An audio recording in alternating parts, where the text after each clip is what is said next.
اعوذ باللہ من الشیطان الرجیم بسم اللہ الرحمن الرحیم السلام علیکم ورحمۃ اللہ وبرکاتہ۔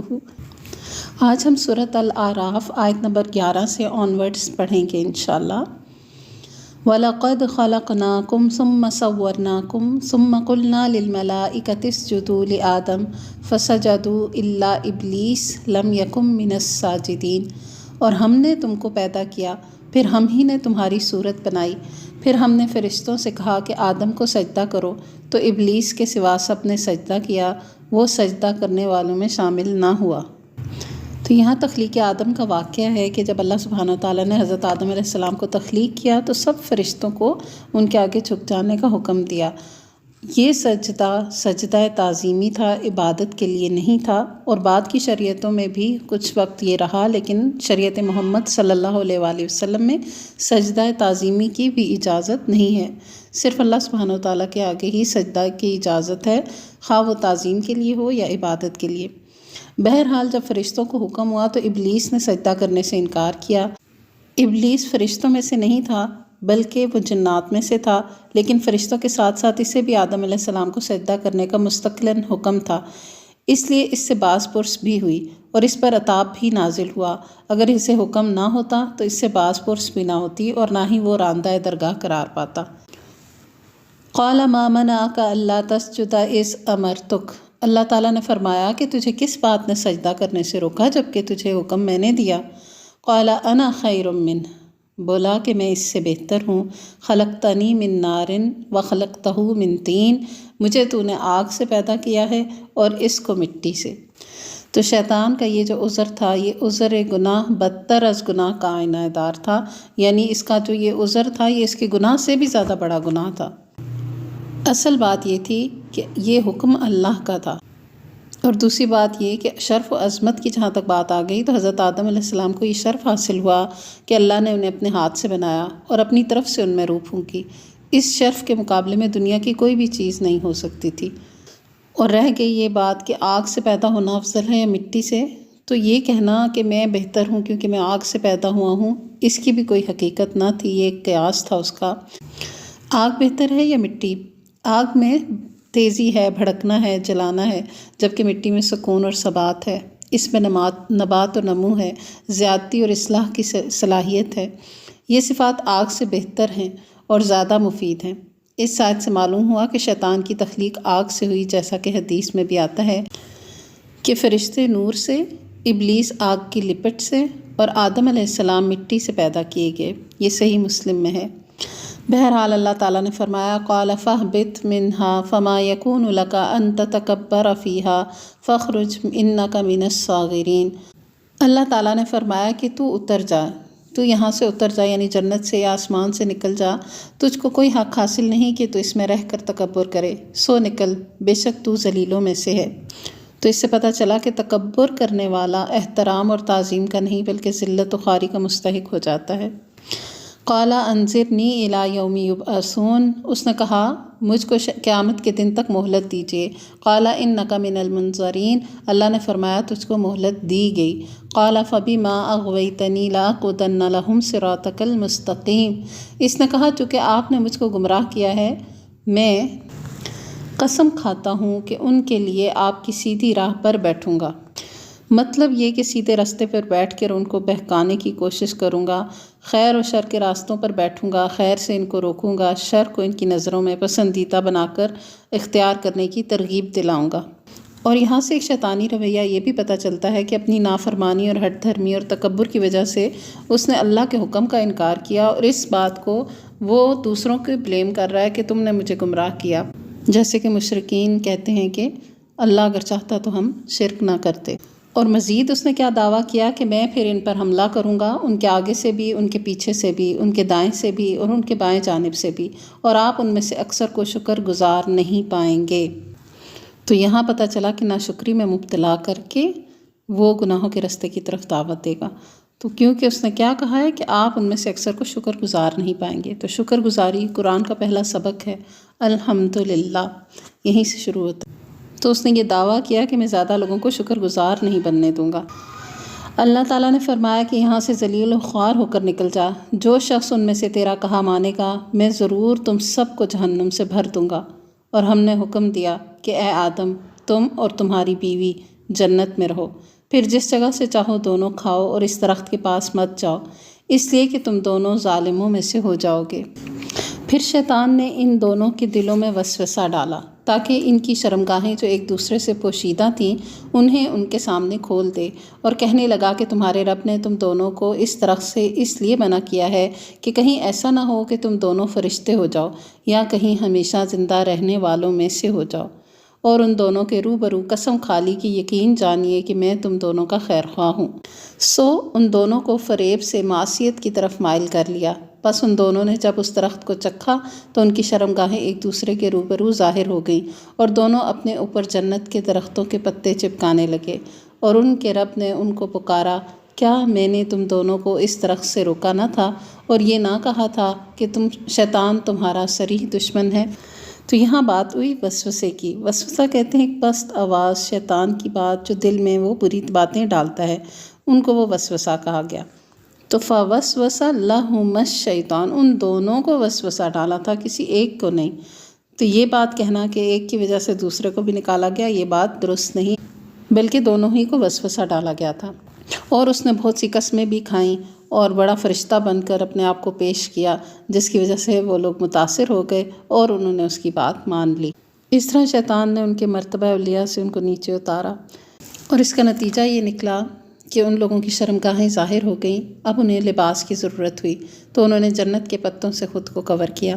وہب بن منبہ کہتے ہیں کہ اس سے قبل انہیں اللہ تعالیٰ کی طرف سے ایک ایسا نورانی لباس ملا ہوا تھا جو اگرچہ غیر مرئی تھا لیکن ایک دوسرے کی شرمگاہ کے لیے ساتر تھا، یعنی پردہ پوش تھا۔ قالا ربنا ظلمنا انفسنا وَإِن لَّمْ تَغْفِرْ لَنَا وَتَرْحَمْنَا لَنَكُونَنَّ مِنَ الْخَاسِرِينَ۔ دونوں نے کہا، اے ہمارے رب، ہم نے اپنا بڑا نقصان کیا، اور اگر تو ہماری مغفرت نہ کرے گا اور ہم پر رحم نہ کرے گا تو واقعی ہم نقصان پانے والوں میں سے ہو جائیں گے۔ توبہ اور استغفار کے یہ وہی کلمات ہیں جو حضرت آدم علیہ السلام نے اللہ تبارک و تعالیٰ سے سیکھے، جیسا کہ سورۃ البقرہ کی آیت نمبر 37 میں اس کی طرف اشارہ ہے۔ گویا شیطان نے اللہ کی نافرمانی کا ارتکاب کیا تو اس کے بعد وہ اس پر نہ صرف اڑ گیا بلکہ اس کے جواز اور اسبات میں عقلی اور قیاسی دلائل بھی دیے۔ نتیجتاً وہ راندہ درگاہ اور ہمیشہ کے لیے ملعون قرار پایا، اور حضرت آدم و حوا علیہم السلام نے اپنی غلطی پر ندامت و پشیمانی کا اظہار کیا اور بارگاہ الہی میں توبہ استغفار کا اہتمام کیا تو اللہ کی رحمت اور مغفرت کے مستحق قرار پائے۔ یوں گویا دونوں راستوں کی نشاندہی ہو گئی، شیطانی راستے کی بھی اور اللہ والوں کے راستے کی بھی۔ گناہ کر کے اس پر اترانا، اصرار کرنا اور اس کو صحیح ثابت کرنے کے لیے دلائل کے انبار فراہم کرنا شیطانی راستہ ہے، اور گناہ کے بعد احساس ندامت سے مغلوب ہو کر بارگاہ الہی میں جھک جانا اور توبہ استغفار کا اہتمام کرنا بندگان الہی کا راستہ ہے۔ اس سارے سبق سے یہ بھی پتہ چلتا ہے کہ شیطان نے اپنی جو وسوسہ وغیرہ ڈالا اور اس کی طرف مائل کیا، اس کے بعد جو سب سے پہلا اٹیک اس کی طرف سے آیا نا، وہ یہ تھا کہ بے لباس ہو گیا انسان۔ تو انسان کی بے لباسی کوئی قابل فخر چیز نہیں، بلکہ اس کے لباس کا ساتر ہونا، پردہ پوش ہونا، یہ قابل فخر چیز ہے، کیونکہ اللہ سبحانہ و تعالیٰ نے انسان کے لیے لباس کو ستر پوشی کا ذریعہ بنایا ہے اور زینت کا ذریعہ بھی بنایا ہے، اور ان مقاصد کا ذکر قرآن میں آگے ہم انشاءاللہ پڑھ بھی لیں گے۔ ساتھ ہی اللہ تعالیٰ فرماتے ہیں قَالَ اهْبِطُوا بَعْضُكُمْ لِبَعْضٍ عَدُوٌّ وَلَكُمْ فِي الْأَرْضِ مُسْتَقَرٌّ وَمَتَاعٌ إِلَىٰ حِينٍ۔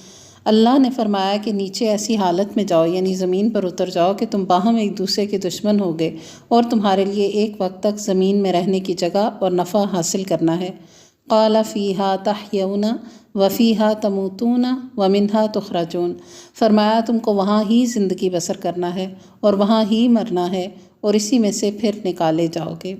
یا بنی آدم قد انزلنا علیکم لباسا یواری سوآتکم وریشا ولباس التقوی ذالک خیر ذالک من آیات اللہ لعلہم یذکرون۔ تو اے آدم کے بچوں، یعنی یہ پیچھے حضرت آدم اور حوا علیہ السلام کا واقعہ جو بتایا، تمہارے والدین کا ذکر آ گیا۔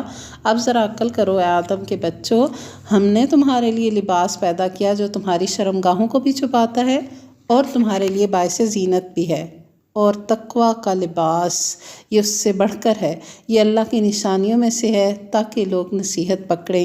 تو اس آیت سے واضح ہو گیا کہ اللہ سبحانہ وتعالیٰ نے یہ پورا حضرت آدم اور حوا علیہ السلام کا واقعہ بیان کر کے تمام ابن آدم کو خطاب کیا اور ان کو احساس دلایا کہ لباس کی کیا اہمیت ہے اور اس کے مقاصد کیا ہیں۔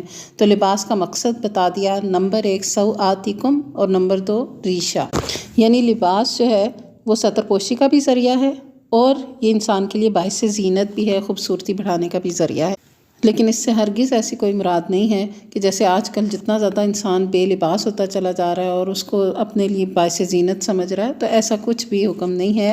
پھر لباس تقویٰ کا ذکر آیا، جس سے مراد متقین کا لباس، یعنی وہ لباس جو قیامت کے دن وہ پہنیں گے، یا بعض لوگوں کے نزدیک ایمان اور بعض کے نزدیک عمل صالح اور خشیت الہی وغیرہ ہیں۔ مفہوم سب کا ایک ہی ہے کہ ایسا لباس جسے پہن کر انسان تکبر کرنے کے بجائے اللہ سے ڈرے اور ایمان اور عمل صالح کا اہتمام کرے۔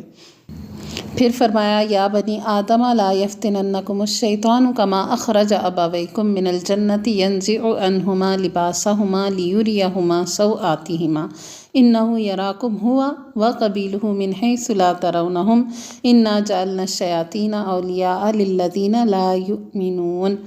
اے اولاد آدم، شیطان تم کو کسی خرابی میں نہ ڈال دے، جیسا کہ اس نے تمہارے ماں باپ کو جنت سے باہر کرا دیا تھا، ایسی حالت میں کہ ان کا لباس بھی اتروا دیا تاکہ وہ ان کو ان کی شرمگاہیں دکھائے۔ وہ اور اس کے لشکر تم کو ایسے طور پر دیکھتے ہیں کہ تم ان کو نہیں دیکھ سکتے۔ ہم نے شیطانوں کو انہی لوگوں کا ساتھی بنایا ہے جو ایمان نہیں لاتے۔ تو یہاں اللہ تعالیٰ نے سب انسانوں کو ایک نصیحت فرمائی کہ اس سبق کو یاد کرو جو تمہارے والدین کے ساتھ پیش آیا، اور خود ایسی غلطی سے بچو کہ جس میں شیطان تمہارے لباس اتروا کر تم کو جنت جیسی نعمتوں سے نکلوا دے۔ اور یہ بھی بتایا کہ شیطان انہی لوگوں کا گہرا دوست ہوتا ہے جو صاحب ایمان نہیں ہوتے۔ پھر فرمایا، وَإِذَا فَعَلُوا فَاحِشَةً قَالُوا وَجَدْنَا عَلَيْهَا آبَاءَنَا وَاللَّهُ أَمَرَنَا بِهَا قُلْ إِنَّ اللَّهَ لَا يَأْمُرُ بِالْفَحْشَاءِ أَتَقُولُونَ عَلَى اللَّهِ مَا لَا تَعْلَمُونَ۔ اور وہ لوگ جب کوئی فحش کام کرتے ہیں تو کہتے ہیں ہم نے اپنے باپ دادا کو اسی طریقے پر پایا ہے اور اللہ نے بھی ہم کو یہی بتایا ہے۔ آپ کہہ دیجئے کہ اللہ فحش بات کی تعلیم نہیں دیتا، کیا تم اللہ کے ذمے ایسی بات لگاتے ہو جس کا تمہیں کوئی علم ہی نہیں؟ مشرکین مکہ طواف کعبہ کے وقت بے لباس ہوتے اور وہ یہ تعویل دیتے کہ ہم نے جو لباس پہنا ہوتا ہے اس میں ہم اللہ کی نافرمانیاں کرتے ہیں، اس لیے اس لباس میں طواف کرنا مناسب نہیں ہے، اور ساتھ یہ بھی کہتے کہ اسی طرح ہی ہم نے اپنے باپ دادوں کو کرتے دیکھا ہے، اور یہ تعویل بھی دیتے کہ اللہ نے بھی ہمیں اسی بات کا حکم دیا ہے۔ تو اللہ تعالیٰ نے ایسے کسی فحش کام کا حکم کسی کو کبھی نہیں دیا۔ اللہ نے ان کے اس برے عقیدے کی تردید فرمائی۔ پھر فرمایا، قُلْ أَمَرَ رَبِّي بِالْقِسْطِ۔ آپ صلی اللہ علیہ وآلہ وسلم کہہ دیجئے کہ میرے رب نے مجھے انصاف کا حکم دیا ہے۔ وَأَقِیمُوا وُجُوهَکُمْ عِنْدَ كُلِّ مَسْجِدٍ وَادْعُوهُ مُخْلِصِینَ لَهُ الدِّینَ کما بدأکم تعودون۔ اور یہ کہ تم ہر سجدے کے وقت اپنا رخ سیدھا رکھو، ہر نماز کے وقت اپنا رخ سیدھا رکھو، اور اللہ کی عبادت اس طور پہ کرو کہ اس کی عبادت کو خالص اللہ ہی کے واسطے رکھو۔ تم کو اللہ نے جس طرح شروع میں پیدا کیا تھا اسی طرح تم دوبارہ اٹھائے جاؤ گے۔ بعض لوگوں کو اللہ نے ہدایت دی ہے اور بعض پر گمراہی ثابت ہو گئی ہے۔ ان لوگوں نے اللہ کو چھوڑ کر شیطانوں کو ساتھی بنا لیا اور سمجھتے ہیں کہ وہ ہدایت پر ہیں۔ یا بنی آدم خذوا زینتکم عند کل مسجد وکلوا واشربوا ولا تسرفوا انہ لا یحب المسرفین۔ اے اولاد آدم، تم ہر نماز کے وقت اپنے آپ کو لباس سے آراستہ کر لیا کرو، اور کھاؤ اور پیو اور حد سے مت نکلو، بے شک اللہ حد سے نکل جانے والوں کو پسند نہیں کرتا۔ یہاں پر مسجد جانے کا ادب، نماز پڑھنے کا ادب بتا دیا گیا، یعنی اچھا لباس پہنو، مشرکین کی طرح بد عقیدے پر نہیں، بلکہ ان کے عقیدے کی یہاں پر تصحیح کی گئی کہ وہ بجائے اس کے گناہ چھوڑتے وہ کہہ رہے تھے کہ جی گناہ جس لباس میں کیے ہیں اس لیے ہم وہ چھوڑیں، تو یہ کوئی صحیح طریقہ زندگی ہی نہیں تھا۔ تو اللہ تعالیٰ نے کیا فرمایا کہ جب نماز کی طرف آؤ، جب مسجد کی طرف جاؤ تو زینت اختیار کرو، لباس پہنو، اور جیسے کہ ہم باقی بھی پڑھتے ہیں کہ خوشبو کا استعمال کر کے مسجد جانا بھی مستحب ہے مردوں کے لیے، نہ کہ عورتوں کے لیے۔ اور ساتھ ہی اگلا حکم یہ بھی آیا کہ اسراف سے بچو، کھاؤ پیو لیکن اسراف نہ کرو۔ اسراف کہتے ہیں حد سے نکل جانے کو، کسی چیز میں، حتیٰ کہ کھانے پینے میں بھی اگر اسراف ہے تو وہ بھی ناپسندیدہ ہے۔ ایک حدیث میں آتا ہے کہ کھاؤ پیو، جو چاہو پہنو، البتہ 2 باتوں سے گریز کرو، اسراف اور تکبر۔ اور یہاں جو چاہو سے مراد حلال ہے اور طیب، نہ کہ حرام۔ تو ایسا نہیں ہے کہ کچھ حرام کھانے کی بھی اجازت ہو گئی اور ساتھ کہہ رہے ہیں کہ اس کے اسراف سے بچو۔ قرآن کی آیتوں کے بارے میں اس قسم کے مذاق جو ہیں وہ حرام کھانے والے بنا لیتے ہیں اور پھر سوچتے ہیں کہ یہ تو ہم نے پڑھا ہے کہ کھاؤ پیو اور بس اسراف نہیں کرنا۔ ایسی کوئی گنجائش نہیں ہے، نعوذ باللہ۔ تو قرآن کی آیتوں کے ساتھ ایسا مذاق نہ کرو، بلکہ یہ حلال اور طیب کھانے کے بارے میں ہے کہ کھاؤ پیو اور حد سے آگے نہ بڑھو، اس میں بھی اسراف نہ کرو۔ قُلْ مَنْ حَرَّمَ زِینَةَ اللَّهِ الَّتِی أَخْرَجَ لِعِبَادِهِ وَالطَّیِّبَاتِ مِنَ الرِّزْقِ۔ یہ جو ہم کھانے پینے میں حلال اور طیب کی بات کر رہے ہیں، اسی کا ذکر یہاں آ گیا کہ آپ ان سے پوچھئے کہ اللہ نے اپنے بندوں کے لیے جو زینت اور کھانے پینے کی پاکیزہ چیزیں پیدا کی ہیں، ان چیزوں کو کس شخص نے حرام کیا؟ وہ تو اللہ نے کوئی حرام نہیں کی۔ کون ہے جو اللہ کی پاکیزہ چیزوں کو حرام کر رہا ہے؟ نہ زینت اللہ نے اختیار کرنا حرام کیا، لباس اللہ نے حرام نہیں کیا جیسے ان مشرکین مکہ نے دعویٰ کر دیا تھا، اور نہ ہی کھانا پینا جو حلال اور طیب ہے۔ قُلْ هِیَ لِلَّذِینَ آمَنُوا فِی الْحَیَاةِ الدُّنْیَا خَالِصَةً یَوْمَ الْقِیَامَةِ کَذَلِکَ نُفَصِّلُ الْآیَاتِ لِقَوْمٍ یَعْلَمُونَ۔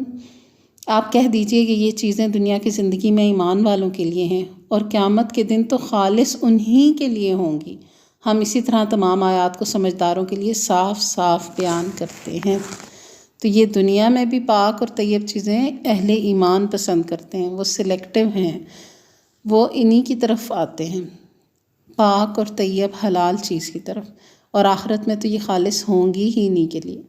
اللہ تعالی ہم کو ہر حرام سے بچا کر اپنے پاس سے، اپنے فضل سے حلال ہمارے لیے کافی رکھے۔ اللہم اکفنا بحلالک عن حرامک واغننا بفضلک عمن سواک۔